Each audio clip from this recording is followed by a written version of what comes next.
सुप्रभात मेरे प्रिय विद्यार्थियों।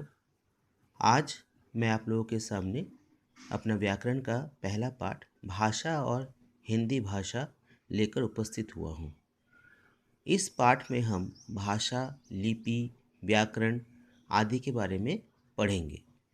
तो पहला विषय है भाषा। भाषा किसे कहते हैं? भाषा के द्वारा हम अपनी बात कहते हैं और दूसरों की बात सुनते हैं। अपने भाव और विचार दूसरों को समझाते हैं, दूसरों के भाव और विचार समझते हैं, यानी भावों और विचारों का आदान प्रदान करते हैं। तो इसकी परिभाषा क्या होगी? भाषा भावों और विचारों के आदान प्रदान का माध्यम है। अब हम देख लेते हैं भाषा के रूप। भाषा हम बोलते सुनते हैं और लिखते पढ़ते हैं। तो भाषा का बोलने सुनने वाला रूप मौखिक भाषा कहलाता है।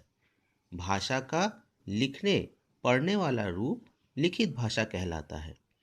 ठीक है, तब हम आगे देखते हैं मौखिक भाषा के बारे में क्या बताया गया है। भाषा मूल रूप से बोली सुनी जाती है। बोलना सुनना ध्वनियों में होता है। ध्वनियाँ हमारे सांस लेने की प्रक्रिया से जुड़ी है। जब हम प्राण वायु मतलब सांस को बाहर निकालते हैं तो स्वर तंत्रियों में कंपन होता है। कंपन से ध्वनि तरंगें बनती है। ध्वनि तरंगों के गुजरने के रास्ते को अलग अलग रूप और आकार देकर हम अलग अलग ध्वनियाँ बोलते हैं। ये ध्वनियाँ दो तरह की होती हैं। एक होती है स्वर ध्वनियाँ और दूसरी होती है व्यंजन ध्वनियाँ। स्वर ध्वनियाँ किसे कहते हैं? उच्चारण करते समय जब प्राणवायु के मार्ग में कोई रुकावट नहीं आती है तो उन्हें स्वर ध्वनियाँ कहते हैं। व्यंजन ध्वनियाँ किसे कहते हैं? उच्चारण करते समय जब प्राणवायु के मार्ग में आंशिक या पूर्ण रुकावट आती है उसे हम व्यंजन ध्वनियाँ कहते हैं। उच्चारण की सबसे छोटी इकाई को अक्षर कहते हैं।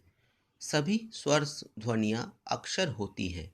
व्यंजन ध्वनियाँ स्वर के साथ मिलकर अक्षर बनती हैं। ध्वनियों के मिलने से शब्द बनते हैं, मगर ध्वनियों का वही समूह शब्द होता है जिनका कोई अर्थ हो। तो हम शब्द की परिभाषा को कैसे परिभाषित कर सकते हैं? ध्वनियों के सार्थक समूह को शब्द कहते हैं। शब्द किसी वस्तु के नाम, उसकी विशेषता या किसी काम के किए जाने आदि का बोध कराते हैं। फिर भी शब्द हमारे भावों और विचारों को पूरी तरह से व्यक्त नहीं करते हैं। भावों और विचारों को व्यक्त करने के लिए शब्द के समूह की आवश्यकता होती है। शब्दों के सार्थक समूह को वाक्य कहते हैं। तो हम वाक्य की परिभाषा को कैसे परिभाषित कर सकते हैं? भाव या विचार को व्यक्त करने वाली सबसे छोटी इकाई को वाक्य कहते हैं। अब हम लोग आ जाएंगे लिखित भाषा में। हम ध्वनियों में बोलते हैं। ध्वनियों को निश्चित रेखाओं से बनी आकृतियों में बदलना ही लिखना है। लिखने के इसी तरीके को लिपि कहते हैं। ठीक है, तो लिपि की परिभाषा हमको मिल गई। ध्वनियों को निश्चित रेखाओं से बनी आकृतियों में बदलना ही लिखना है और लिखने के इसी तरीके को लिपि कहते हैं। लिपियाँ दो तरह की होती हैं। वर्णों में लिखना जिसको कहते हैं वर्णात्मक लिपि, जैसे कोष्ठक में दिया गया है KALA, और अक्षरों में लिखना अक्षरात्मक लिपि। अक्षरात्मक लिपि जैसे का और ल में आ की मात्रा ला। हिंदी भाषा देवनागरी लिपि में लिखी जाती है या इसको नागरी लिपि भी कहते हैं। नागरी लिपि अक्षरात्मक लिपि है। नागरी लिपि को देवनागरी लिपि भी कहते हैं। लिपि का प्रयोग शब्दों को लिखने के लिए होता है। शब्द में ध्वनियों का निश्चित क्रम होता है। लिखने में इन ध्वनियों या वर्णों का उसी निश्चित क्रम में आना आवश्यक है। शब्द में आई ध्वनियों के अनुसार वर्णों के निश्चित क्रम को शब्द की वर्तनी कहते हैं। फिर से पढ़ लेते हैं, वर्तनी किसे कहते हैं? शब्द में आई ध्वनियों के अनुसार वर्णों के निश्चित क्रम को शब्द की वर्तनी कहते हैं। अब हम लोग पढ़ेंगे व्याकरण। व्याकरण किसे कहते हैं? शब्द की वर्तनी में वर्णों का निश्चित क्रम होता है।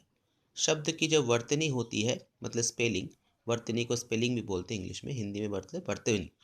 तो शब्द की वर्तनी में वर्णों का निश्चित क्रम होता है। वाक्य में शब्दों या पद, जिसको पद भी बोलते हैं, का निश्चित क्रम होता है। अलग अलग भावों और विचारों के लिए अलग अलग तरह के वाक्य होते हैं। कुछ शब्द मूल शब्द होते हैं और कुछ उन मूल शब्दों से बनाए जाते हैं। कुछ तो पहले से होते हैं मूल शब्द, और कुछ उनमें और बदलाव करके उसमें नया रूप दिया जाता है। उपसर्ग और प्रत्यय जोड़कर पहला प्रकार है, उसमें उपसर्ग या प्रत्यय जोड़ दिया जाए। दूसरा है एक से अधिक मूल शब्द जोड़ दिया जाए। और तीसरा है संधि और समास के द्वारा। ऊपर बताई गई सभी बातों और भाषा से जुड़ी अन्य बातों की जानकारी व्याकरण से मिलती है।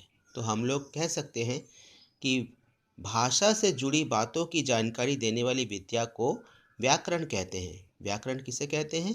भाषा से जुड़ी बातों की जानकारी देने वाली विद्या को या शास्त्र को व्याकरण कहते हैं।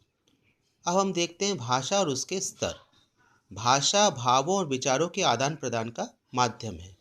भाव और विचार हमारे परिवेश और जीवन के तरीके से उपजते हैं। परिवेश और जीने का ढंग बदलना है तो भावों और विचारों में भी परिवर्तन होता है। उसके साथ भाषा भी बदलती है। तो भाषा समय के साथ निरंतर बदलती रहती है। हम अपने आसपास लोगों को बोलते हुए सुनते हैं और भाषा सीखते हैं। सबसे पहली शिक्षक माँ होती है। एक बच्चे की सबसे पहली शिक्षक उसकी माँ होती है। जीवन की भी, भाषा की भी। इसलिए तो शिक्षक जो होती है माँ होती है, जो कि जीवन की भी होती है और भाषा की भी होती है। इसीलिए मातृभाषा किसे कहते हैं? जिस भाषा को हम सबसे पहले सीखते हैं उसे अपनी मातृभाषा कहते हैं। ये याद रखना है, सबसे पहले हम जिस भाषा को अपनी माँ से सीखते हैं उसे हम अपनी मातृभाषा कहते हैं। तो आज के लिए इतना ही है बच्चों। इसको अच्छी तरह से घर में पढ़ो, सुनो और समझने की कोशिश करो। ठीक है, ये पहला भाग था। अगले दिन मैं इसका दूसरा भाग लेकर उपस्थित होऊंगा तुम लोगों के सामने। ठीक है, तो अपनी कॉपी किताबों में ये सब आप लिख लें और अच्छी तरह से इसको ध्यान से पढ़ें।